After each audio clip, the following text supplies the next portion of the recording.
Pemirsa, kembali lagi di dalam Inside Strategic Forum. Saya lanjutkan kepada Pak Mulyo Wison tentang tadi proses BMKT tadi. Ya. Berarti memang banyak sekali kapal-kapal yang tenggelam sejak abad 10. Ya, kalau saya pernah membaca lansiran pemberitaan, hampir 30.000 kapal, 30.000 kapal sejak abad 10 dan 20 dari China itu tidak kembali. Ya. Wah, belum VOC tadi Bapak bilang tadi ya. Jadi luar biasa dong perairan kita ini. Loh, apalagi di Indonesia itu merupakan jalur yang terpadat di dunia. Jalur pelayaran. Jadi jalur pelayaran jadi choke point itu adalah ada di Indonesia. 5 dari 6 choke point dunia itu ada di Indonesia, selat-selat itu. Oleh sebab itu, negara-negara waktu kita diminta menjadi negara kepulauan, mereka memberikan syarat, tolong aku diberikan yang namanya ALKI atau Sea Lane of Communication, alur kepulauan, supaya saya tetap bisa lihat lewat itu. Karena kalau tidak, mereka akan lewat mana? Itu tuntutan mereka. Nah, logistik otomatis dengan alam yang demikian, apalagi kita dengan sistem rambu-rambu yang jelek, sampai hari ini pun rambu-rambu kita jelek. Jadi kemungkinan kapal akan tenggelam di wilayah kita itu besar. Bahkan bertambah lagi ya. Kira-kira. Ya, tapi mungkin kalau kita bikin cerita lucu, ngapain kita bikin rambu-rambu supaya mereka selamat? Suruh tenggelam aja sama dengan nabung kita di negara kita. Kan? Oke, saya akan kepada Bung Jo. Bung Jo, kita kembali ke BMKT sendiri. Sebenarnya apa kalau Bung Jo melihat sendiri titik-titik masalah utama di dalam BMKT? Iya, kalau kita melihat BMKT sejak ini, tahun 86 ya sampai sekarang.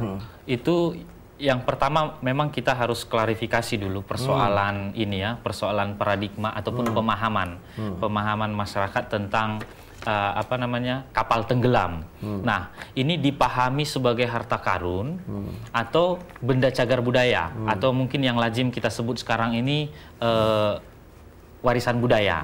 Itu yang pertama. Dan ini juga di antara pemerintah sendiri masih di antara panas lah, boleh saya katakan begitu. Ini masih ada perdebatan. Ini mau kita pahami sebagai harta karun atau sebagai warisan budaya. Kalau harta karun jelas kepentingan yang akan dilakukan di situ adalah kepentingan ekonomi kan begitu.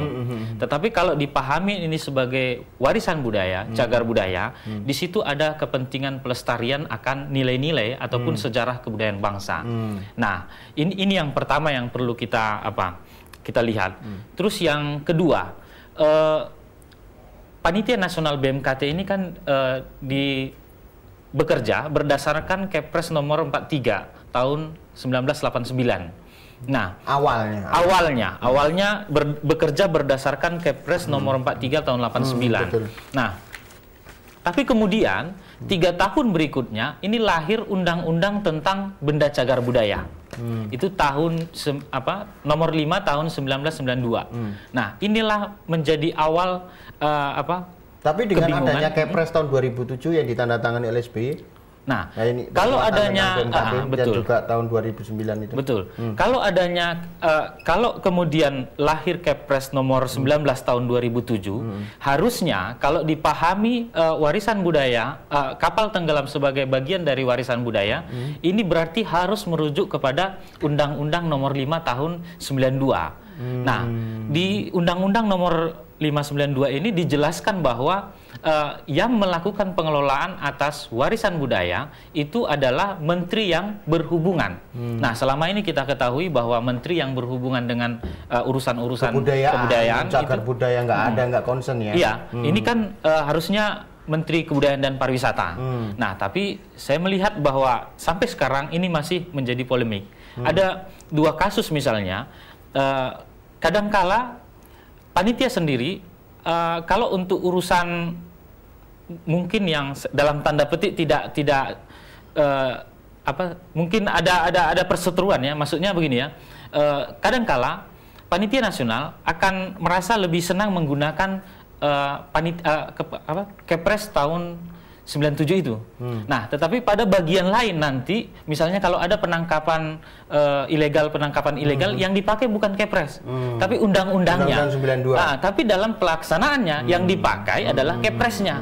Padahal antara Kepres dengan undang-undang ini sudah nggak nyambung. Dan Kepres nggak nyambung. Satu sisi menganggap itu cagar budaya, tapi satu sisi melihat ini adalah hal yang sifatnya potensi.